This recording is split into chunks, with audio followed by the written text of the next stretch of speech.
Hello, Vinyl Community. This is Tommy in North Carolina, and I hope that you're all doing well and that you've had a great new year and that everything is fine in your neck of the woods. We're going to be looking at some recent pickups, kind of going through the month of January, and just some things that I've grabbed and some things I wanted to show you guys, and would share them here. And let's just get started because I want to keep the video kind of short. So. The Records. This is Crashes. The Records are a British power pop band. Really good stuff. And I got into them from my bandmate, Danny McGregor. We were also kind of a power pop band lately. David, that's the music you heard at the beginning of the video. This just a great group. You can find their records out there fairly inexpensive. And so any fans of guitar-driven melodic music, definitely you should check out The Records. There's a track, and it's on here, Girl in the Golden Disc. Really awesome song. The Records. So glad to have that one. One of the things I want to do this year is kind of fill out the Elvis collection, and this is Elvis for Everyone. And in particular, looking for these Elvis Black Label RCA records. These are records from the 70s, late 70s, as indicated by the catalog. They've got this inner sleeve that came with them. And you can usually find these guys out there at not too expensive prices. I mean, Elvis really is not only for everyone, but Elvis is everywhere, as Mojo Nixon said. And you can find a lot of his stuff out there, and it's hard to discern what to get, what not to get. But the black labels are pretty reliable, good pressings, they're good quality. And so I'm going to try to get some more of those and fill out the old Elvis collection. Another group that I want to kind of fill out more of, Beach Boys, even though I've got quite a bit. But this is the Beach Boys Concert. Now this is a Capitol Rainbow label, stereo, as you can see, but it's in really nice shape. Looks really good. A lot of these older Beach Boys records tend to be pretty roached out, and so this one's a nice clean copy. As a record, I would say it's not that essential, which is why I don't mind even having an older pressing, just because it's not sonically going to do anything. It's really more of a time capsule. It's just like those Beatles concerts you just hear screaming and all kinds of stuff. And really not that great. Short, sweet, but as a time capsule. Another record, a band that I've gotten into recently, if you watched my Vinyl Tag video, First Aid Kit. This is their last album, Ruins. I believe they're Swedish singing duo, kind of pop, folk, rock kind of thing. A little bit of maybe like a Mumford & Sons kind of vibe, like a girl version of Mumford & Sons, but really sweet harmonies, good stuff. And I know there's quite a few fans on here, and I'm one of them.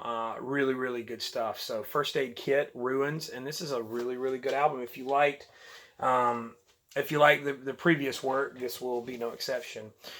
This is one that I kind of, I think I talked about on the Facebook group, and kind of ties in with Billy Hurst, who gave a fantastic shout out on his Vinyl Tag 2019, an artist that he kind of discovered through my videos. And those of you that follow my channel know he's one of my favorites. This is Lee Hazelwood, Trouble is a Lonesome Town. This was the very first album he did under his own name on the Mercury label. I do have the reissue from Light in the Attic, but I saw this one recently, and I have a rule: if you see Lee, you buy Lee. And this one was no exception to that.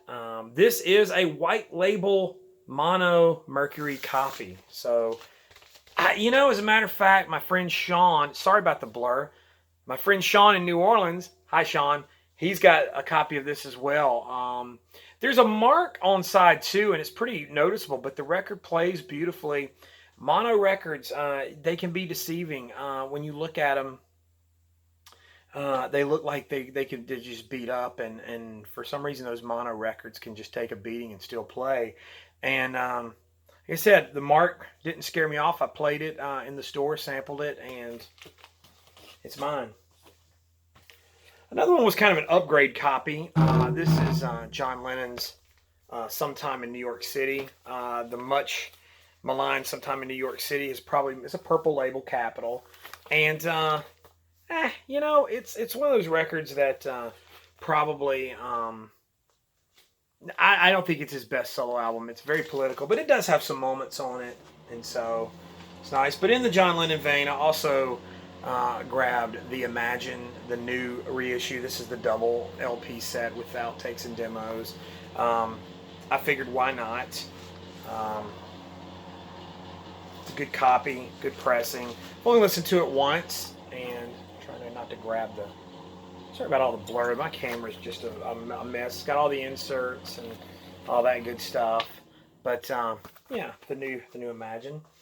Also in the reissue department from Omnivore Records, the Big Star live on WLIR. This was released on Ryko Disc on CD in the early 90s, Big Star Live. It was recorded in a studio, live in the studio as a radio broadcast, as you can imagine. Well, it's been reissued. The band was a three-piece at this point. You had Alex and Jody and new bass player John Lightman in the group who came in to fill in.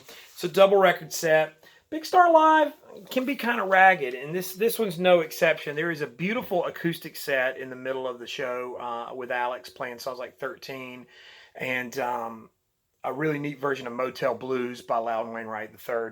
But I wouldn't say it's essential Big Star. The thing about Big Star is Big Star fans just want everything, and so there you go. This is one. Also, that live at Lafayette's Music Room. I need to get that one as well, which is a recent Omnivore release. I mean, they're keeping that stuff out there, and they're doing good, nice pressings of those records. And so that I'm excited and thankful for as a Big Star fan. But if you're not familiar, you've heard a lot about Big Star, you might want to skip that one and go to the studio albums and go from there. Really nice copy here. Nancy Sinatra, How Does That Grab You? This is, again, ties into the Lee Hazelwood thing because Lee worked and produced Nancy. This album has the song Bang Bang, which is one of my favorites. I believe it's Al Casey guitar. And those Quentin Tarantino fans out there who watched Kill Bill are familiar with that song. But really atmospheric and moody and just a cool track. But Nancy Sinatra, How Does That Grab You? We're getting into some good stuff now. The next one, something that you don't see very often in the wild, and when you do, well, there's different ones out there. This is the Flying Burrito Brothers, The Gilded Palace of Sin, the first album. This is the jacket, and you can see the ring wear, not in the best shape. The record plays absolutely beautifully, though. Really clean copy, nice, and this is an early pressing on that A&M label. And so just a fantastic pickup, and glad to have it in the collection. Great album. Gilded Palace of Sin by the Flying Burrito Brothers. Let you get a good look at that. And in that same vein, I picked up, and I actually had to order it because my store didn't have any copies. But the new Rhino Start Your Ear Off Right 2019 Gram Parsons GP, which is Graham's first solo album. It's got the Rhino Start Your Ear Off Right 2019. There's the hype sticker, and also a cool Staunton tip-on jacket hype sticker on there as well. Like I said, Rhino Records. Now, there's in the dead wax, it's hard to tell. I don't know, and my friend Sean and I, hi Sean, we were talking about it, that we believe it's a Chris Bellman cut, but the familiar CB Chris Bellman initial is not in the dead wax, but so it's speculation at this point. It also comes with this 7-inch as a bonus with She and That's All It Took, which is kind of a neat little bonus. But yeah, it's an album that I didn't have on vinyl. It's beautifully done.